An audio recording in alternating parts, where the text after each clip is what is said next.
ya informe completo está presentando nuestro compañero Gustavo Ramírez alrededor de los archivos desclasificados. Y se me ocurre la pregunta acerca del vínculo Banco, Finanzas, Arabia Saudita. Bien, Gabriel, por un lado teníamos el Banco Internacional de Crédito y Comercio, el BCCI. Vamos a corregir una información porque habíamos hablado que había desaparecido, la corona británica lo hace desaparecer a mediados de los 90, en realidad es a partir de 1991 que lo deciden eliminar del mapa porque el escándalo era muy grande. Sí. A ver, volvamos otra vez. Ya teníamos establecida la relación BCCI, HSBC, pero antes aparece otro actor fundamental que tiene que ver con un banco privado de relevante importancia en Arabia Saudita, porque es el banco privado más importante de Arabia Saudita, que es Al Rajhi. El banco Al Rajhi opera conjuntamente con el HSBC, con sede en más de 500, tiene más de 500 sedes a lo largo del mundo. Algunas están operando en Gran Bretaña y otras en Estados Unidos. Su director, el presidente de la junta directiva es Sulaiman bin Adaliz Al Rajhi, uno de los hermanos fundadores del banco. Ustedes me dirán, ¿qué tendrá que ver esto? Tiene que ver porque Sulaiman Al Rajhi es uno de los principales financiadores de Al Qaeda. Estamos hablando de un banco de Arabia Saudita. Este banco de funcionamiento legal, con filiales. Este banco opera también como financiador de los servicios secretos árabes, saudíes, ¿no? Bueno, ahí empieza a establecerse la relación. ¿Por qué? En un momento de esta charla hablamos del jeque Salem bin Laden, un primo de Osama, en su momento, que allá por 1979 establecía relaciones con George Bush. Bueno, Salem fue propagador de la financiación de la guerra de Afganistán contra Rusia. ¿Quiénes lo utilizaron a través del BCCI para financiar también esta guerra? Fueron Thatcher y Bush. Es decir, las relaciones que se establecen con la corona británica por un lado, Estados Unidos por el otro y Arabia Saudita por el otro, vienen de larga data y confluyen en los atentados del 11S. Precisamente después de los atentados del 11S, Estados Unidos congela algunas cuentas que tiene Arabia Saudita en distintos bancos. Pero según los especialistas, esto no es más que una fachada, porque Arabia Saudita sigue capitalizando su estructura financiera a través de sedes tan importantes como la de Dubái. Dubái, el reino donde todo es posible, ¿no? Además, la alianza con Estados Unidos de Arabia Saudita sigue firme al punto de beneficiarlo con una baja del precio del petróleo que golpea a 5 bandas, varias de las potencias de Oriente Medio y varias naciones latinoamericanas que sufren por el decrecimiento del valor de ese preciado bien que Estados Unidos no tiene la cantidad necesaria y otros pueblos sí lo poseen y por lo tanto son exaccionados.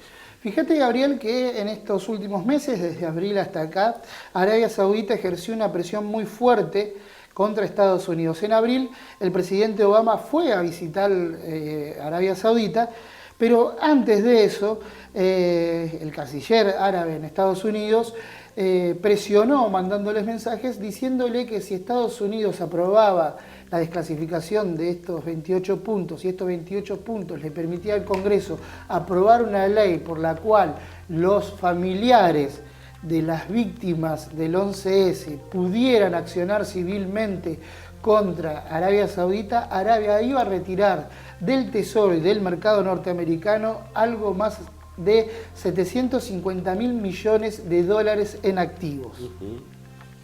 Vale la pena observar Zico de Michael Moore, vale la pena observar los documentales del profesor Fetzer, el de las Torres Gemelas, para entender al menos parcialmente lo que está comentando Gustavo aquí. Hay una trama, ¿no? Y hay una pulseada. Aquí hay una pulseada de vida o muerte para la humanidad que vale la pena tomar en cuenta.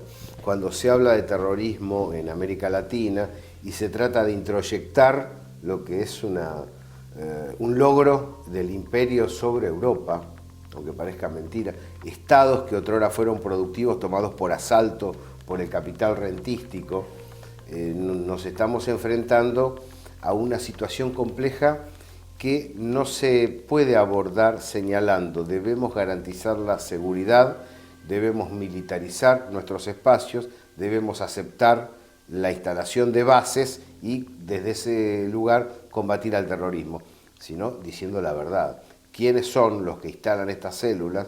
¿Quiénes son los que instalan estos espacios de violencia en nuestros territorios? ¿Y por qué la propaganda se inclina a transfigurar su origen y no a explicarlo como lo estás señalando vos? Bueno, Gabriel, precisamente porque lo que se trata es de ocultar el entramado profundo de esta red de relaciones sociopolíticas financieras que se establecen a lo largo y a lo ancho del mundo. Nosotros hablábamos en un momento que en el periodo 1993-2005 fue embajador de Estados Unidos Bandar bin Sultan, un hombre muy llegado a Bush y al gobierno de Estados Unidos, con fuerte anclaje en Wall Street, un hombre que ha podido poner capitales en Estados Unidos, pero también ha operado de otra manera en otros lugares del mundo, sobre todo en Siria. En el 2013, en Siria, los rebeldes realizaron un ataque con armas químicas. ¿Sabés quién les proveyó las armas químicas? Según un informe de la CIA, A ver. Bandar bin Sultan. Es decir, que no son sujetos que después del 11S desaparecieron de la escena política. Siguen operando. Fueron ocultados y siguen operando. Claro. Mucha gente, desde el sentido común, cree que Al-Qaeda, a partir de la muerte, entre comillas, de Bin Laden, dejó de funcionar. Hay informaciones que también maneja la CIA de que Al-Qaeda está operando en Siria. Es decir, que no tenés solamente la confluencia de una sola célula terrorista, puede ser en este caso ISIS, que es un desprendimiento de Al-Qaeda, formado también por la CIA, porque la CIA necesitaba romper Al-Qaeda, que era una organización que estaba creciendo y como siempre no podían dominar, y generó otra célula con otros mercenarios que radicalizó aún mucho más con formación de Arabia Saudita. Ahí cambia el equilibrio en Oriente Medio. Estados Unidos hubiera deseado originalmente volver a barrer como lo hizo sobre Irak, como lo hizo sobre Libia, y no lo logró. El Papa Francisco canalizó la voz de la multilateralidad con el respaldo ruso y chino atrás, para decir: hasta aquí llegaron, de aquí no van a poder avanzar. Ahí es donde se lanzan a las tropas irregulares, a las fuerzas de carácter mercenario. El tema del potencial planteado por Rusia y por China en la región, más el perenne crecimiento industrial y la solidez cultural de Irán, tiene una tríada muy importante como para damnificar las operatorias norteamericanas. En este sentido, vale tomar en cuenta los datos del equilibrio de fuerza para no pensar que por estas dificultades que estamos narrando hemos entrado en una era conservadora. Es probable que estemos entrando en un periodo de transición hacia otra realidad, en la cual el capital financiero hace agua precisamente porque no puede potenciar la fabricación de bienes de producción y consumo destinados a los distintos mercados. Y el capitalismo sin bienes de producción y de consumo no es capitalismo, es otro tipo de cosa donde la circulación del capital manda. Por lo tanto, estas ofensivas que cuestan mucho a los pueblos, sin embargo, deben ser situadas en su real magnitud. Me parece interesante lo que introdujo esta semana la expresidenta de la Nación en su charla, con una nota que dio en Telesur, respecto a entender la dinámica actual de la política internacional, de la geopolítica, desde el presente y no con categorías del pasado. ¿Por qué digo esto? Porque cuando uno incursiona en estas indagaciones, en estas investigaciones y ve que el entramado es mucho más complejo, donde se utilizan redes delictivas profundas, aquí hablamos que al terrorismo lo está financiando, por ejemplo, el narcotráfico, pero no hablamos del narcotráfico como se entiende en la República Argentina, hablamos de un narcotráfico a una escala global impresionante, porque, por ejemplo, la guerra de Afganistán sirvió para que Estados Unidos e Inglaterra vuelvan a poseer la ruta del opio. El opio y su desprendimiento produce la heroína. ¿Dónde se mete la heroína? En el mercado norteamericano.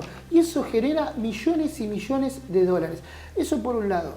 Ahora, por el otro, lo que me parece que introduce de manera interesante para el debate Cristina Fernández de Kirchner es no el borrado de ciertas categorías, sino ya no hablar de imperio como tal, como lo podíamos entender en otras décadas en nuestro país. ¿Por qué digo esto? Porque me parece que hay un corrimiento de los ejes centrales del imperio, ya no hay figuras centrales, si bien pueden emerger Estados Unidos y Gran Bretaña como ejes de correlación de fuerzas dentro de la estructura imperial, me parece que aparecen otros agentes también. Vuelvo a decirlo, lo que ha sucedido en Medio Oriente con la primavera árabe posiciona a países como Qatar y Arabia Saudita como aquellos que están peleando y quieren tener el dominio exclusivo del mundo árabe. Claro. Pero atrás de estos actores centrales en esta disputa emergen países como Israel, por ejemplo, que también accionan en esa categorización y son parte de la misma estructura. A ver, Irak, Libia y Siria no fueron atacados porque sí. Componían una estructura de países desarrollados que podían darle un impulso distinto al mundo árabe. Para que Arabia pueda emerger como el dueño del mundo árabe, estos países molestan.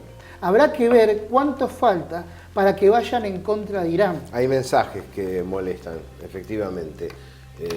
De hecho, el pueblo palestino, si uno lo ve acotado a una faja muy circunscripta, en realidad es una bandera de libertad y de democracia, una bandera de autodeterminación y de decisión de organizarse con las propias creencias y con las propias vías de desarrollo. No es en sí mismo una amenaza para el territorio.